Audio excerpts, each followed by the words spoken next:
Good afternoon. Good morning. Thank you for joining me on another episode of Ask Sharifah Videocast. I am your host, Sharifah Hardie, and I have a very special guest on the show today.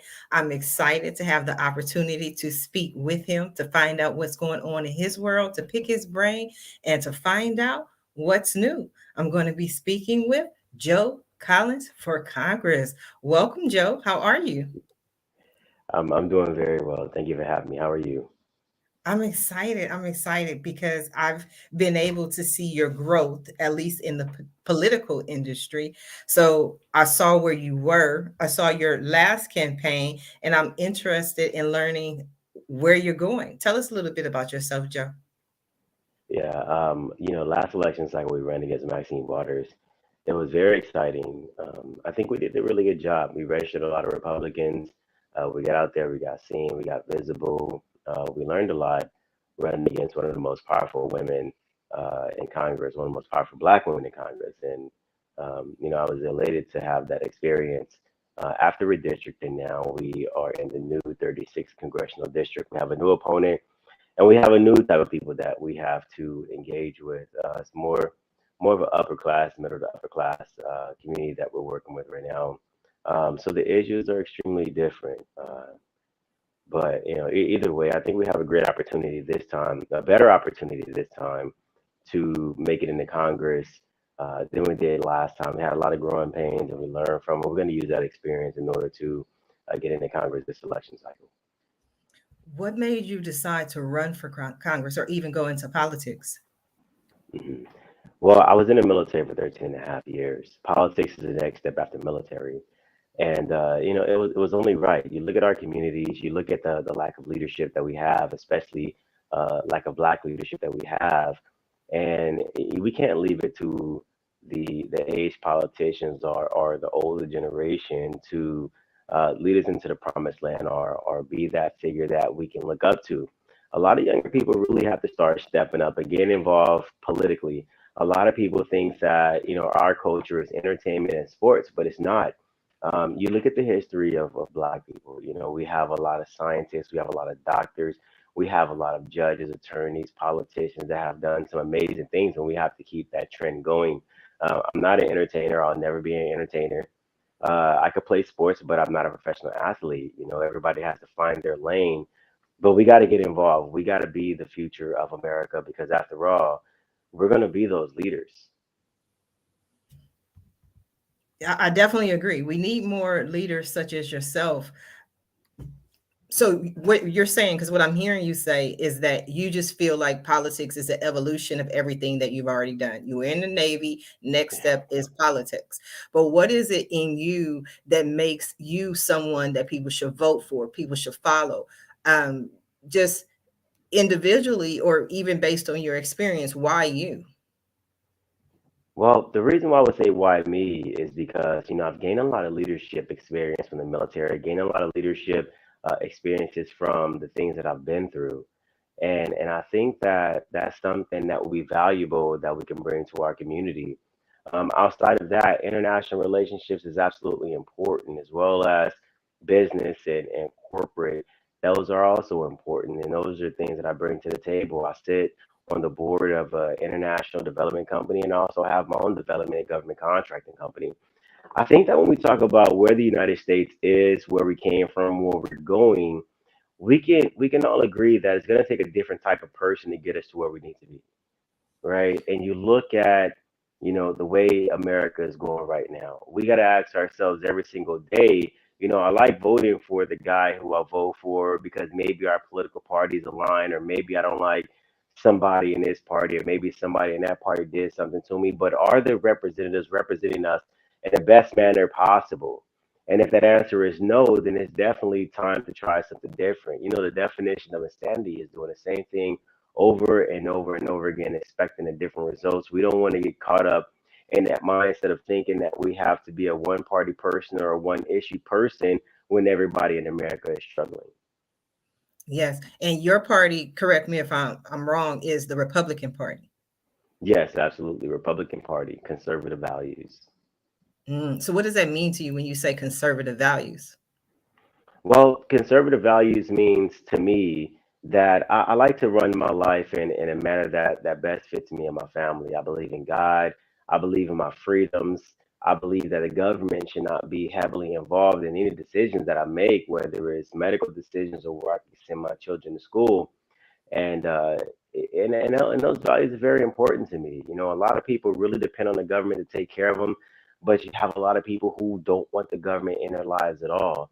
So I think that if we look at our lives, the majority of American has conservative values. I think for myself, I'm socially liberal, fiscally conservative. I believe that, you know, we have the duty and obligation to take care of people, but only so much, you know. But I also believe that we have to protect our pocketbooks as well, because after all, the majority of Americans have families, we have children, we have people that we have to take care of, and we can't break the bank or write the paycheck to take care of someone else who are not putting forth that same effort to take care of themselves. Very interesting. Many people for years, and this has been my experience, so again, correct me if I'm wrong, have just associated the Democratic Party with Black people. Black people just tend to vote blue just because it's what they've done or what they've known, as opposed to looking at the issues. So when you see a young Black man who is with the Republican Party, it tends to turn some people off. Have you experienced that? You know, when I first got into politics, absolutely. Now, not so much. I think it's more of a mental game. Uh, when I talk to people, they say, well, the Democrats represents the poor people. They support the poor people. And in my mind, I'm like, well, who told you you're poor? Why are you poor? And why would you vote for somebody who would consistently tell you on a regular basis that you're poor? And they say, well, the Republican Party is for rich white men, people who have money. And I'm like, well, the goal is to live your version of the American dream, build generational wealth. This is what we hear on a regular basis. Have money, be able to provide for your family, go on vacations. And you can only do that if you have money or if you are building wealth. So we have to psychologically get out of that mindset that they're for the poor people. So this is where I'm supposed to be. We want to be wealthy. We deserve to live our version of the American dream. We deserve to have great jobs, great careers, or start great businesses or corporations. This is what we deserve. Our children deserve it.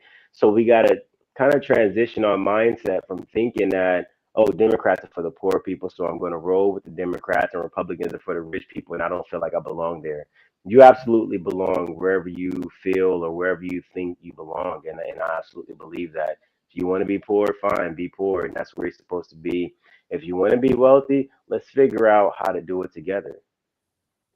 Absolutely love that. I think that's a mindset shift. So that's an excellent point. Mhm. Now we have Kenneth Stout, who is a radio show host, producer, all around amazing guy, who would like to know what you think of the policing and prison system in today's America.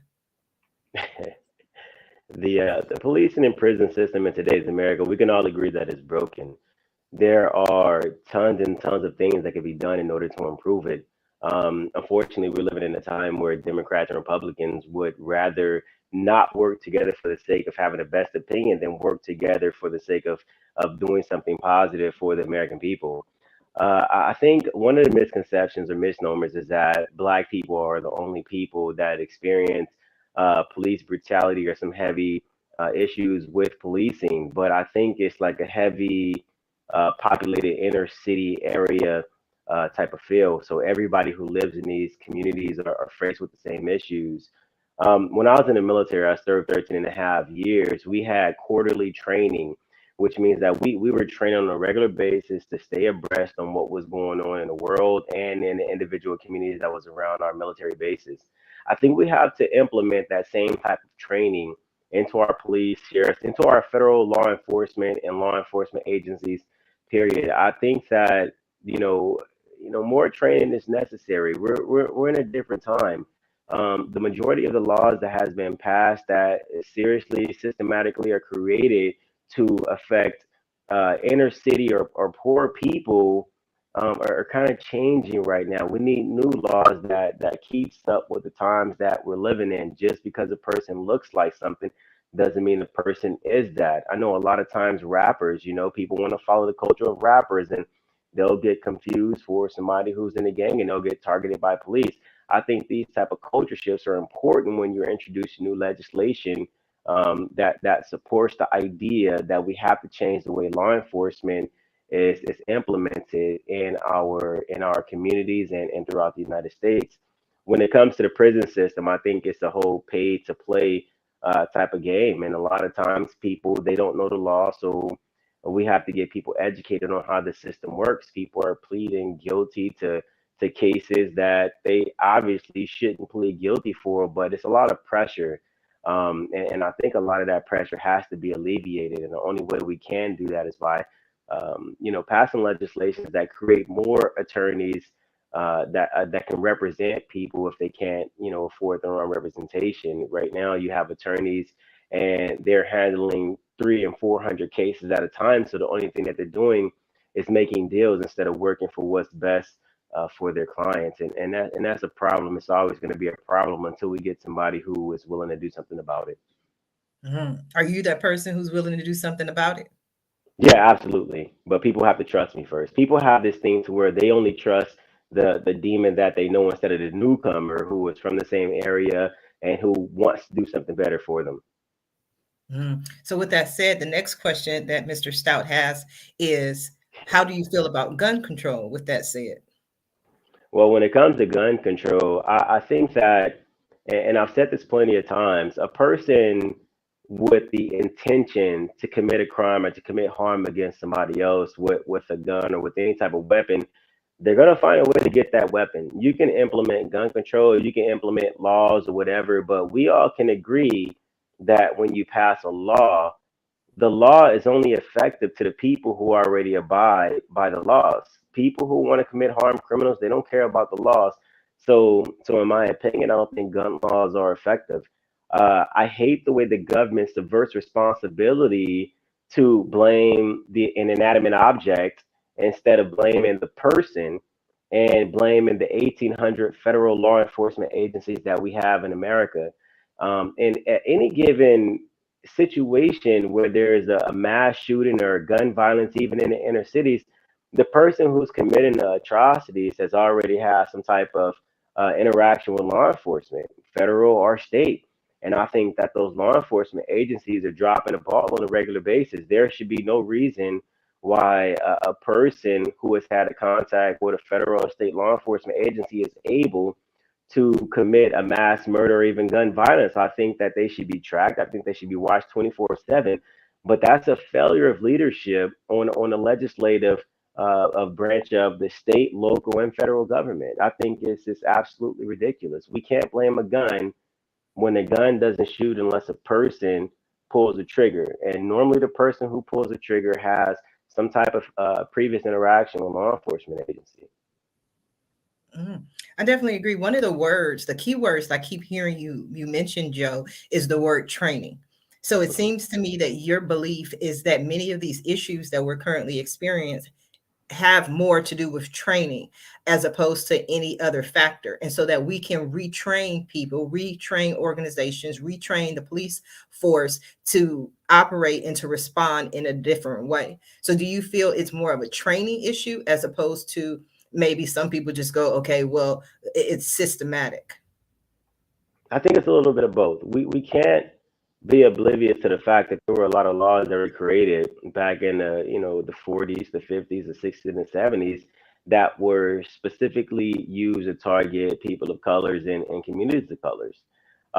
However, looking forward, it is a failure in training, which is a result of failure in leadership. Unfortunately, I think if our police officers were trained a little more, they had the continuous training, then we wouldn't have the amount of issues that we have. I think in the training right now, well, I know for certain the training that they have right now, they treat they're taught to treat everybody who are from the inner cities as criminals, and that's unfortunately what they look at you as. So any move you make, you're making that move in a threatening manner. Anything you do, you're doing it in a threatening manner. Anytime you say something, you're saying it in a threatening manner. And these guys are literally scared of the people who they're supposed to be serving and protecting. So training is absolutely necessary. Continuous training is absolutely necessary. A database where we can monitor and track nationally the law enforcement officers who have had multiple complaints filed against them.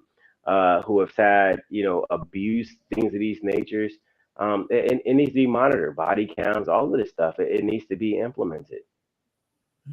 I definitely agree with you on that point. But looking at you right now, you have your nice suit on. You look like, if I were just to gauge you, a nice professional black man.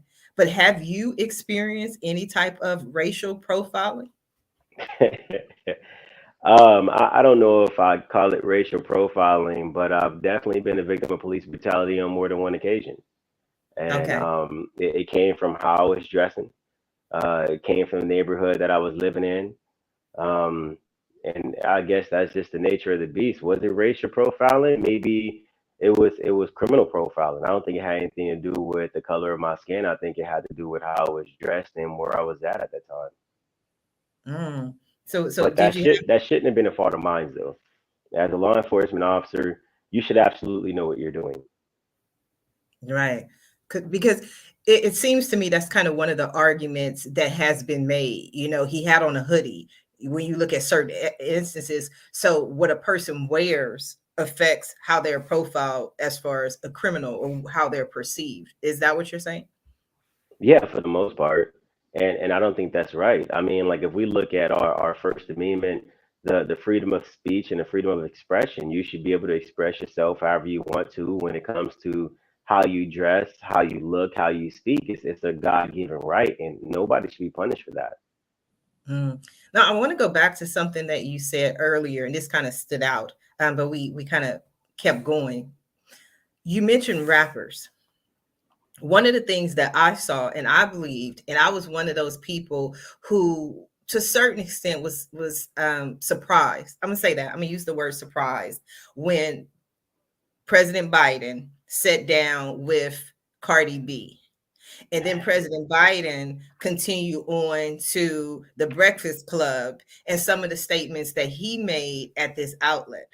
The reason that I was surprised, and I use that word very generously because I could use other words like insulted, outraged, but it seems that politicians or certain politicians, when they want to reach out to certain community, they get people such as Cardi B or people who may have a following but are not necessarily leaders in the community or anything. Not to knock them, I don't need any problems with Cardi B, but they're rappers.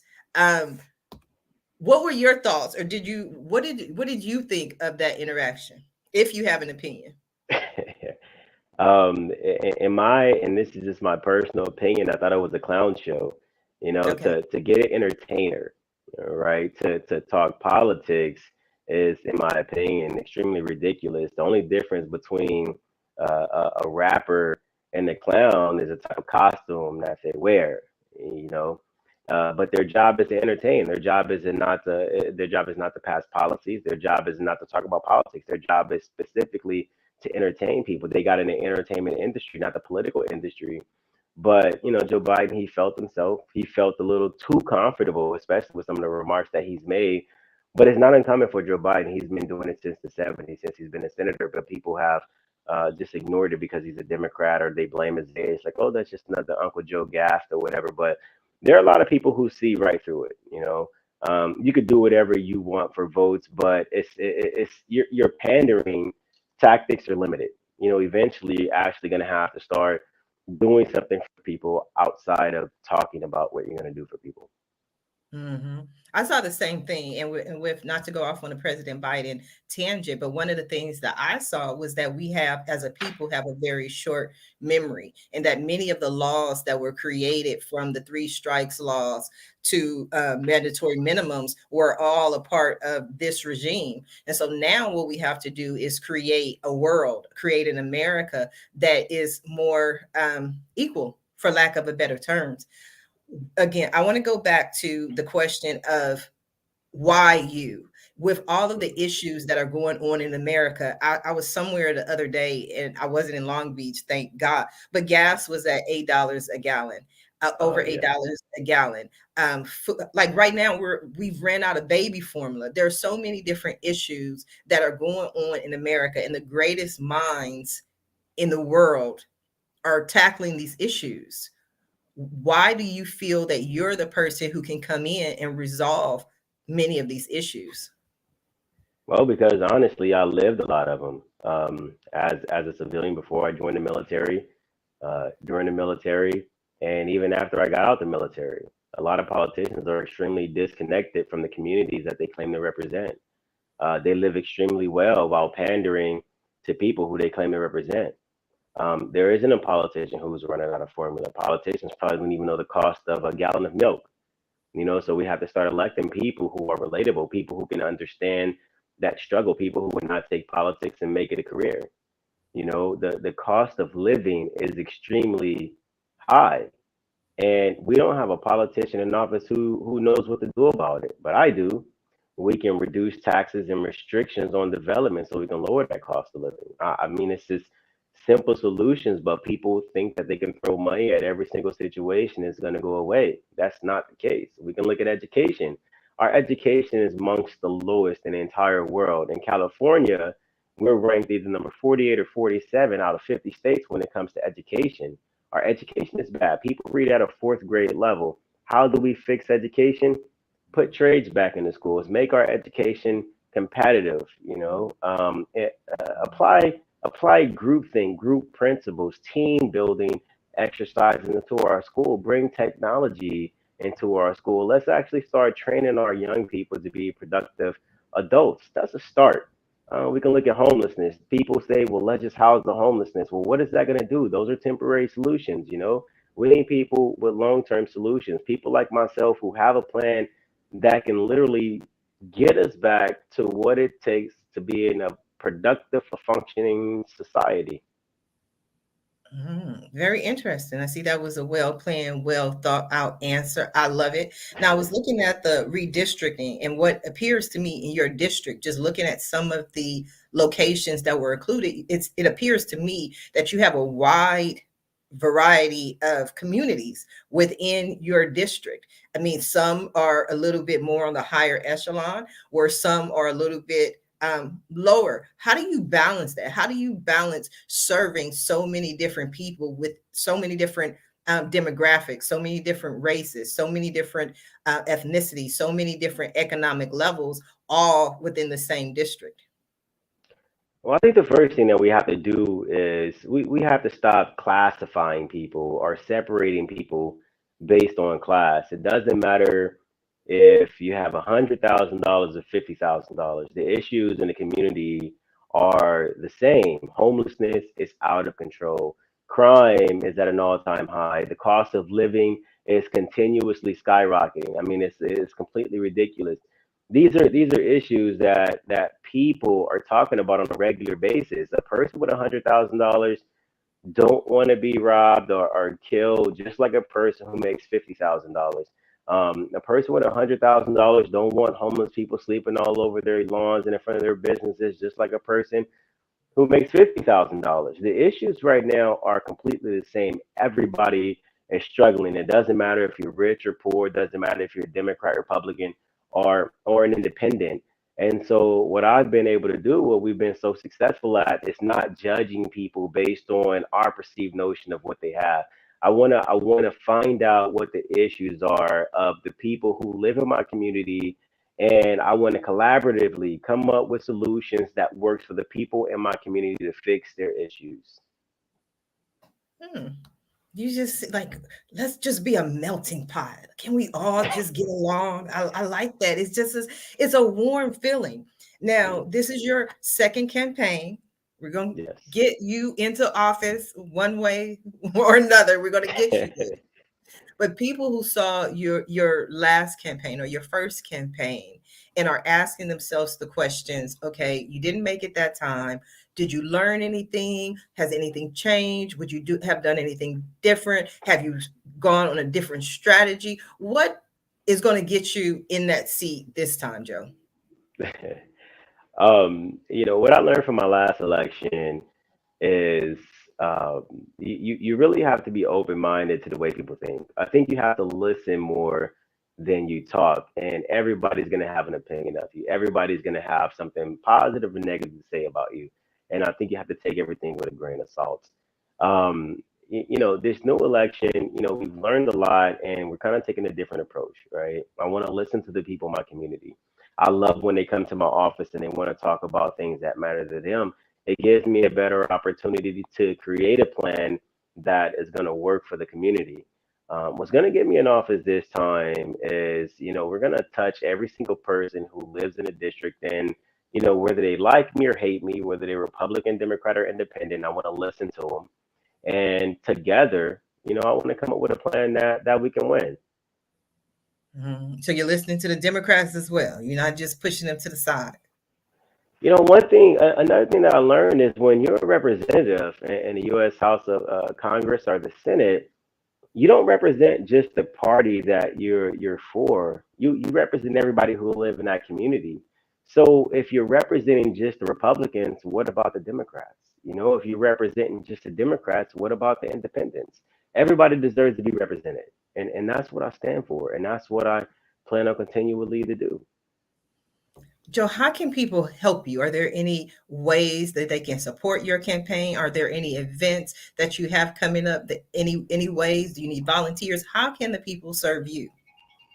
The best way you can serve me is by voting for Joe Collins on your ballot. Everybody has gotten their ballots in the mail, and I'm pretty sure everybody is trying to decide who they're going to vote for. They're going to vote for the same person who they've always voted for. I think they try something new. I guarantee right now people are going to try something new phase, and Joe Collins is absolutely new. So check my name on the ballot. That's the first thing. Turn your ballot in and make sure your voice is heard and your vote is counted. That's the second. And then follow me on all social media platforms at Joe E. Collins, number three. Joe E. Collins, the number three. And you can visit my website at the same, Joe E. Collins, the number three.com. Absolutely. Definitely have to check it out. Now, Joe, we are coming down to the last few minutes of the show. And what I love to do at the end of every show is just simply allow my guests the opportunity to speak directly to the audience, to everyone who is watching the show live, as well as everyone who is watching it in the archives, and let them know what you want them to take away from your interview here today. So I'm going to give you the floor for a few minutes. Thank you so much. To everybody who's listening, my name is Joe Collins. I'm running for Congress in California's new 36 congressional districts. It's really time for something new. I think our nation is extremely divided, and we need someone who is going to really represent the best interests of the United States and of that prospective district. The same person who you voted for over and over and over again. Think about where you are right now. Is gas too high? Is your food too high? Is the cost of living too high? Do you want to travel or be able to give your children their best life and can't because of the current situation? And if you can't, then vote for somebody new. And if you don't like that person, a couple of years when election time comes back around, vote for someone else new. But my name is Joe Collins, and I appreciate everyone taking the opportunity to listen to me. God bless you, and make sure to follow me. If you want to send me a note, go to my website again, Joe E. Collins, number three.com. I want to thank you, Joe, for being today's guest on Ask Sharifah Videocast and Podcast. I also want to thank everyone who tuned in to watch this show live, as well as everyone who is watching it in the archives. We definitely appreciate your support. Please go ahead and visit Joe's website. Follow him on social media. And if you want to be a guest on Ask Sharifah Videocast, please visit my website at AskSharifah.com. Until next time, everyone have a safe and a blessed day.